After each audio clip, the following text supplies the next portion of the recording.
जय शिवराय, जय शंभूराजे. आज मराठ्यांच्या इतिहासातील अत्यंत क्रूर व वेदनादायी दिवस. आजच्याच दिवशी म्हणजेच 11 मार्च 1689 साली नीच कपटी औरंग्याने अत्यंत क्रूर पद्धतीने छत्रपती संभाजी महाराजांची हत्या केली.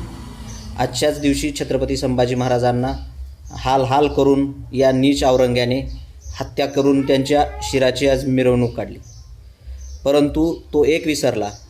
एक छत्रपती संभाजी महाराज त्याने मारले, परंतु छत्रपती संभाजी महाराजांच्या त्या बलिदानाने महाराष्ट्रातल्या प्रत्येक घरामध्ये छत्रपती संभाजी महाराज, छत्रपती शिवाजी महाराजांच्या विचारांना मानणारा मावळा तयार झाला आणि प्रत्येक घरातून एक नवीन छत्रपती संभाजी महाराज तयार होऊन याच मातीत त्या औरंग्याची कबर या मावळ्यांनी इथेच खांदली.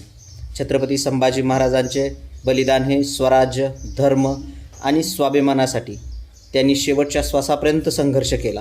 त्यांच्या या शौर्यामुळेच छत्रपती संभाजी महाराज इतिहासामध्ये अजरामर झाले. छत्रपती शिवरायांचा पुत्र कसा असावा हे छत्रपती संभाजी महाराजांनी दाखवून दिलं. छत्रपती शिवरायांचे छत्रपती संभाजी महाराज पुत्र जरी असले तरी ते या स्वराज्याचे, या अखंड हिंदुस्थानाचे ते रक्षणकर्ते होते. छत्रपती संभाजी महाराजांचे हे बलिदान हिंदवी स्वराज्याच्या इतिहासातील एक तेजस्वी पान म्हणून ओळखले गेले. म्हणूनच छत्रपती संभाजी महाराजांच्या या बलिदानाला मी अखिल भारतीय छावा संघटनेच्या वतीने शतशः अभिवादन करतो.